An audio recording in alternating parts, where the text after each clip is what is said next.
Hi, my name is Kelly Bramblett, and I am the host of the Alchemy of the Phoenix podcast show, which is named after my debut book, The Alchemy of the Phoenix, From the Ashes of Trauma to the Light of Love. My mission, passion, and purpose is to help spread a message of hope to the hopeless and inspire others to heal the collective by first healing themselves.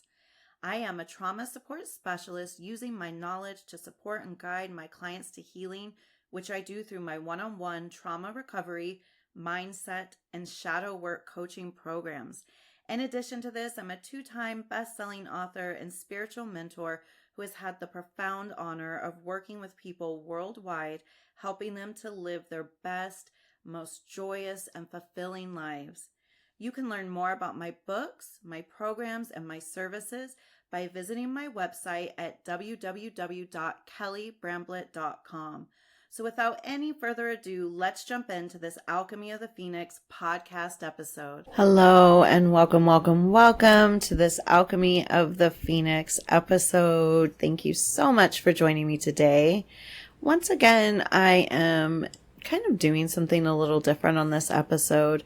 I'm actually sharing one of my shadow work deep dive classes with you all today. So this is just one out of 100 classes that are a part of my intensive shadow work course. But I was inspired actually listening to Amanda Francis, her podcast, which I believe is called As She Rises the Fuck Up or something. As She Rises. It definitely has the F word in there. But Amanda Francis is the name of that host. And she had done a podcast that I was listening to this morning where she shared little snippets from some of her courses and classes.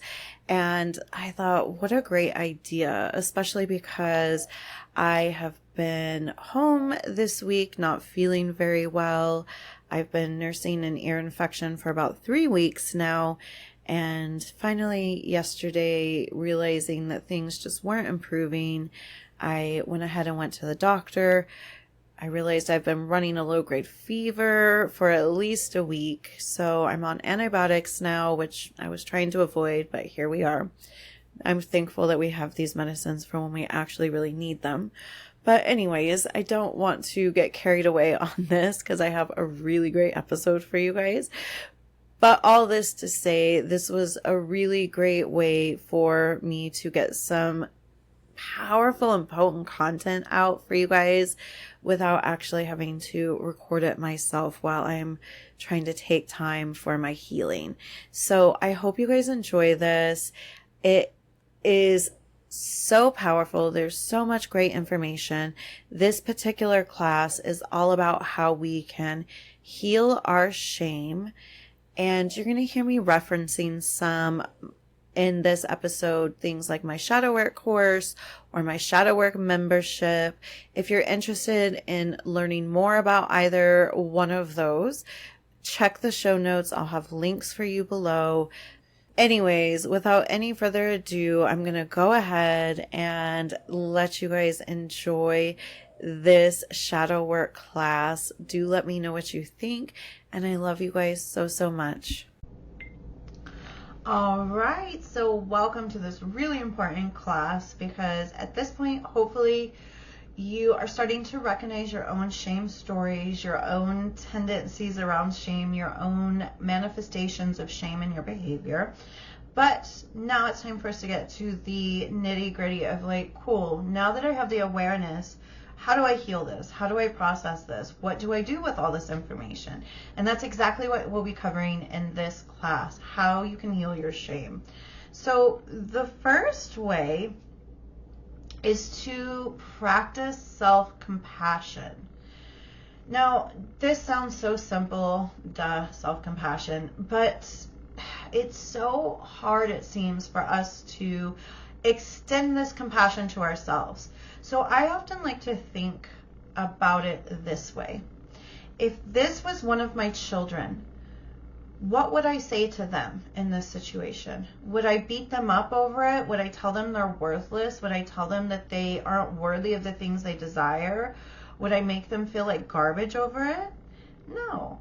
I would point out the lessons for them. I would point out whatever needs to be pointed out, but I would do it in a compassionate and loving way. So a really great way to practice self-compassion is practice talking to ourselves like we talk to the people we love the most in this world. Who do you have unconditional love for in your world? Maybe your kids, your parents, your spouse. Who do you have unconditional love for? And then I want you to think about how would you speak to that person in the same situation, and begin speaking to yourself like somebody you love unconditionally. That is a really, really great way of shifting. It's easy for us to say practice self-compassion, and we hear that everywhere in the self-help, self-healing industry. I mean, we hear about this concept, but how can we really get to a point where we are practicing that type of self-compassion? And this is a really great tool. Talk to yourself like you would talk to the people you love the most in the world. Would you bash your children over the things that you're bashing yourself for? Would you bash your partner over the things you're bashing yourself for? Or would you comfort those people? Would you be loving to those people? And then taking that and extending that to yourself. So that's a really great tool. Speak to yourself as you speak to those that you love unconditionally in your life, okay? That's how we start to cultivate that unconditional sense of love for self. Seeking out therapy, coaching, counseling, whatever is needed, that is so important. I heard a great analogy today. But first and foremost, before I get into this analogy, if you're watching this, you've already started seeking out support. So first of all, I commend you for that, because you are seeking out support through the guidance of this course. Now, if you need more one-on-one, your issues run too deep, you need that one-on-one accountability, reach out to me, guys. I have some limited space for taking one-on-one clients. I mostly am focusing my attention on putting out great content like this course and my shadow work membership group that I run, but I am saving some space to do one-on-one work with people who feel called and ready to show up and who know that they need that one-on-one work. So just reach out to me and let's talk about my availability and see if we're a good fit. But a really great analogy I heard on my walk this morning listening to a podcast as far as like getting help and support and coaching is, you can have all of the knowledge and tools, and they compared it to a sports team. Like, there's a lot of people who are born with natural talent. Like, let's just use basketball. They naturally are agile, they have the height, they have the coordination, they were born with the skill set to do that sport of basketball, but they still need a coach to refine and learn how to channel all of those gifts in a way that it's going to be the most productive for them, that they're going to get the most out of it. Like, people who are successful hire other people to help them be even more successful. People who are successful have hired people along the way to support them in their success. And so seeking out help is not a weakness. Investing in ourselves is a really great testament to how much we value ourselves. And I'm not going to shove that down anyone's throat, because I feel like that concept gets really manipulative in the coaching industry, where it becomes this high pressure sales of if you don't invest in yourself, then you don't have worthiness. There is some truth to that, but also I don't like how it's been used in the coaching industry to try to manipulate people into purchasing services. So take that for what you will, but we all need help along the way. We all need support from other people. So get the support you need, invest in yourself, and know that you're worthy of that it's just as important as groceries, electric, food, all of these other things. Caring for your own needs and your mental health and your healing is going to make everything else in your life, from your finances to your relationships to every single aspect, run more smoothly. So it's a beautiful act and a beautiful investment. So get the help you need to help heal your shame if you're struggling with it. Sometimes those shame stories, they run deep. Sometimes those shame stories are connected to severe trauma that we need help sorting through. Get the help you need. Challenge your negative self-talk. Now, we've been talking so much about observing. At this point in the game, you should become, or you should be on your way to becoming a master at self-observation.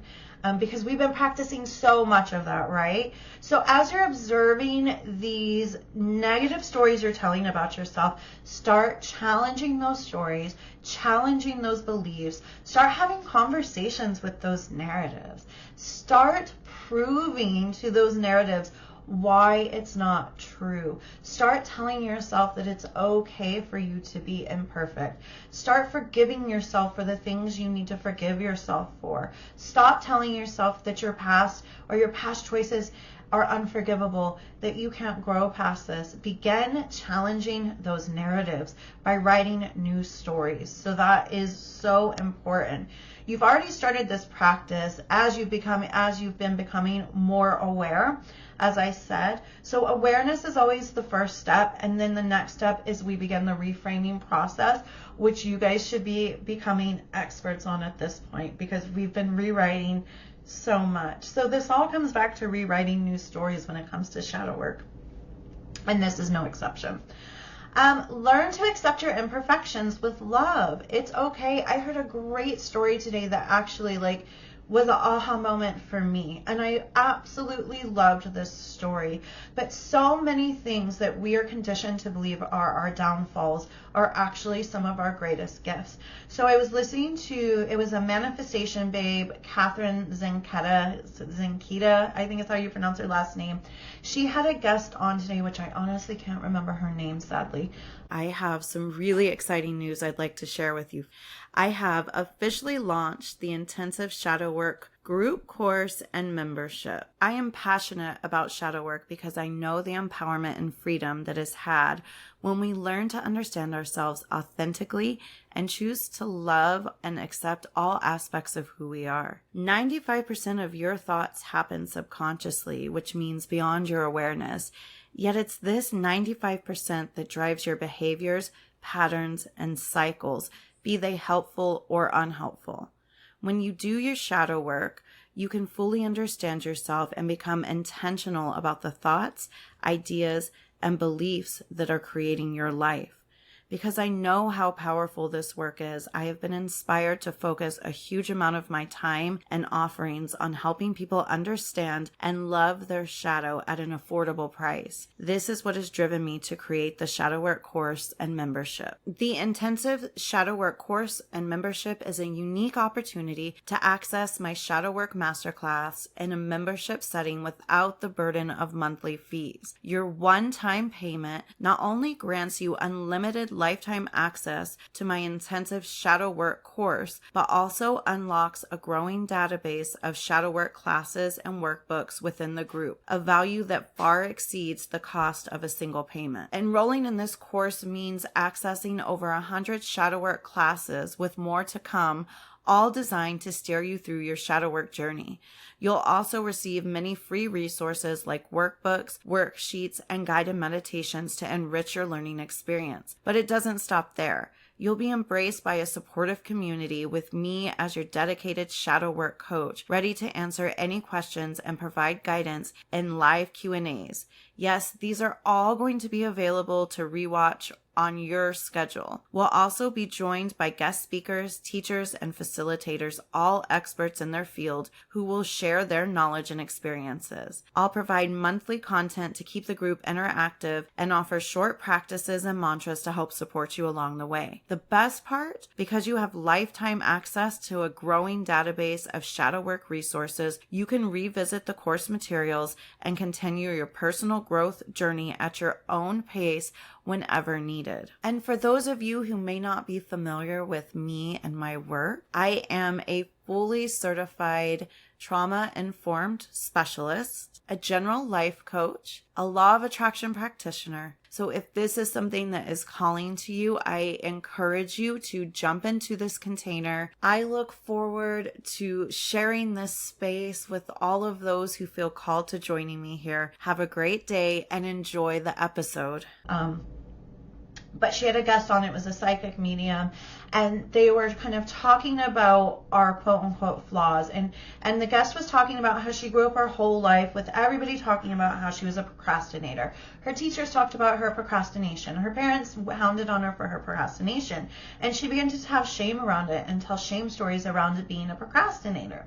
Well, as she started doing her deeper work on self-love, she started looking at, like, how does my procrastination actually serve me? And she was able to name 3 things right off the bat, and I'm going to try my hardest to repeat the 3 things.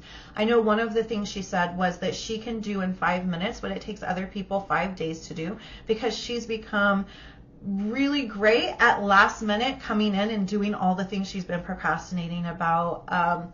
And I can't remember the other 2 things she identified, but she identified 2 other reasons why her procrastination was actually a really valuable tool that supported her in getting to where she is in the success of her business.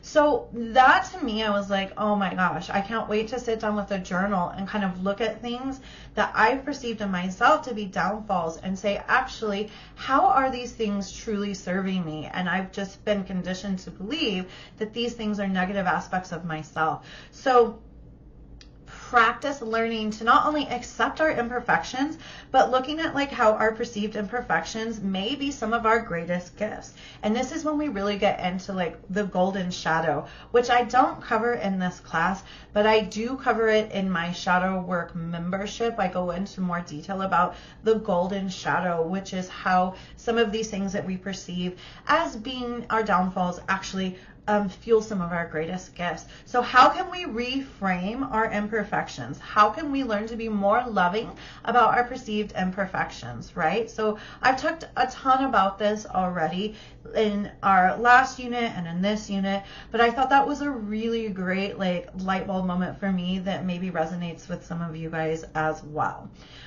So next is address underlying issues such as past trauma or addiction, which can often lead to shame. So address any trauma, any behaviors in your life that are creating the shame. Let's stop avoiding these things. Let's admit there's a problem here, or let's admit that our past actually maybe does influence a lot of how we're feeling about our current situation. And instead of avoiding these things, the best thing you can do is stand toe-to-toe with them. I tell you, these things that we avoid, they feel like mountains when we're avoiding them, but when we stand toe-to-toe with our shadow, they get shrunk into these molehills, and we end up looking back and saying, why was I so afraid to face these things? So simply just facing these things without shrieking away in shame, and just being accepting and saying, okay, there's a problem. It's led me to a shame story. Instead of me perpetuating the shame story, I'm going to get to the root, and I'm going to heal the trauma that created this story. Or I'm going to heal the trauma that's creating this behavior that's fueling this shame story. And let's just deal with the issue. No more avoidance. Just deal with that head on, tackle it, get past it, grow from it, and learn to love yourself through it. That is great medicine. All right, so practice forgiveness. Now, when we talk about practicing forgiveness, that is both for ourselves and with others. We can only forgive others to the capacity that we're able to forgive ourselves, okay? And so forgiveness starts with ourselves. And I encourage you to look at, what do you need to forgive yourself for that maybe you've not been forgiving yourself for? And how does that prevent you from forgiving others? And I just always have to preference when we're talking about forgiveness. Forgiveness does not mean allowing someone in our lives who's crossed boundaries or done certain things. Forgiveness simply means getting to a place where we are not connecting so many emotions to that behavior. We're letting go of the anger. We're processing those things. We're letting go of any shame. We're letting go of resentments. We're processing all of that, and we're letting it go to free ourselves up from carrying that baggage around. Because the other person does not care if you're walking around mad at them, okay? They don't care. Now, forgiveness, again, does not mean allowing those people in our lives. It simply is the act of setting ourselves free from the undesired heavy emotions that we're carrying around attached to that person and their behavior. And that's really important to note, because I do feel like when forgiveness gets brought up, that people assume that means we have to just blindly forgive people and let them walk right back into our lives. No. It's likely that if that person's not doing their work, they're going to repeat that behavior, and then we really get into this concept of having weak boundaries, or we're not honoring ourselves, because remember what I said, we teach people how to treat us. So starting with forgiveness with ourselves and looking at like how easy are we able to forgive others. And then there are some instances when we need to forgive other people that are going to be in our life. So are you holding grudges? Are you keeping score with your relationships and with your partner? Like, are you still thinking about something that happened a year ago and you're keeping score? Like, let it go. You know, recognize that just as we are not perfect, the people in our lives also aren't perfect. How can we extend more forgiveness first to ourselves and then let that radiate out to those around us? Okay. Now, of course, they might need to ask. We need people that are going to stay in our lives to acknowledge the ways that they have hurt us. But once we have those conversations, truly let it go then. Let that person have a fresh start. Let them prove to you that they've grown from that experience as well. And prove that to yourself by extending that same forgiveness to yourself. So forgiveness of ourselves and others is really, really important. The next way that we can really heal shame is celebrating our achievements, no matter how small. And you might think, what does this have anything to do with healing shame? But the more that we are focused on what we're doing right, the areas that we're excelling in, the growth that we've made, when we begin to see ourselves through the lens of how far we've come instead of where we're still lacking, we really move into a whole new loving mindset of self. And that doesn't mean we are ignoring the areas that need work, but it's okay for you to toot your own horn. It's okay for you to celebrate yourself. You're amazing. You have so many amazing qualities about you, and you deserve to give those qualities just as much attention as you're giving the qualities, traits, and behaviors that maybe are not as serving to you. You deserve to give your wins just as much attention, if not more, than you're giving these other things, because guaranteed there are a million amazing, glorious, beautiful things about you as a person, and you deserve to be celebrated. So celebrate yourself, celebrate your wins, toot your own horn. Don't worry about what other people think, because in the end, this is going to help you train the mind into focusing on where you're excelling, and that's naturally going to begin to release those layers of shame around where you quote unquote feel like you're failing or falling short. Now, another really important concept when it comes to healing shame is learning how to meet yourself where you are at. And I've kind of talked about like these expectations we build for ourselves. And until like we feel like we've like met these expectations, we can create a lot of shame stories. But what would it feel like if you still have your expectations of where you're going, but instead of telling yourself every day, if I'm not here, I'm not good enough, how about you bring that down and say, I know where I'm headed, I know the goals that I hold, but for right now, I acknowledge where I'm at, and I'm going to love and accept myself where I am at in this journey. Even if I'm in the messy middle, even if I'm in the thick of it, even if I'm in my not highest version of myself, I'm going to love myself anyways, because this is where I'm at, and I'm going to honor where I'm at before I simply try to push myself out of this space. That's really how we can process what's going on in our lives. So what if instead of judging yourself, you practice simply meeting yourself exactly where you are at with love? This doesn't mean you are fully accepting of these unhelpful behaviors or the narratives or your current situation, but practicing loving yourself in your imperfections will help you build a more solid relationship with yourself because it establishes trust, right? And again, going back to that example of like, and I use kids because I have kids a lot, but if you don't have children, think of somebody else that you love unconditionally. But going back to that, when someone we love unconditionally has certain behaviors that they're working on or certain things, as we all do, they're being their imperfect human self as we all are, we don't shun them. We don't remove our love from them until they meet our expectations, right? We still love them through it. We love them where we're at. We hold space for them. We encourage them. So how can you bring that energy back to yourself? How can you hold more loving space for yourself no matter where you're at? How can you hold more loving encouragement instead of criticism? I love that saying that says we will never shame ourselves into change behavior. You can only love yourself into change behavior. You will never be able to shame yourself into changing. You can only love yourself into changing. And I think that's such a powerful saying that I'm sure we've all heard, but it's really true, and it's the same with those we love, right? We're never going to shame someone into change.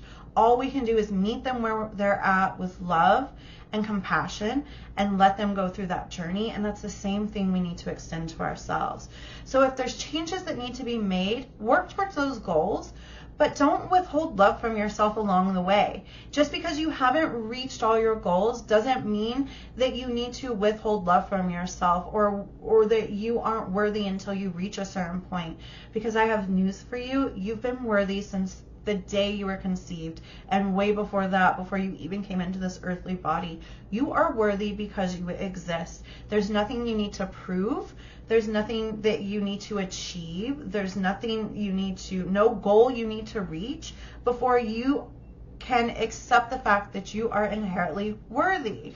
And therefore, love yourself with this energy as you're making your way towards your bigger goals, and meet yourself where you are at. That is one of the most powerful ways that we can heal shame stories that we are holding around our behaviors or where we're at.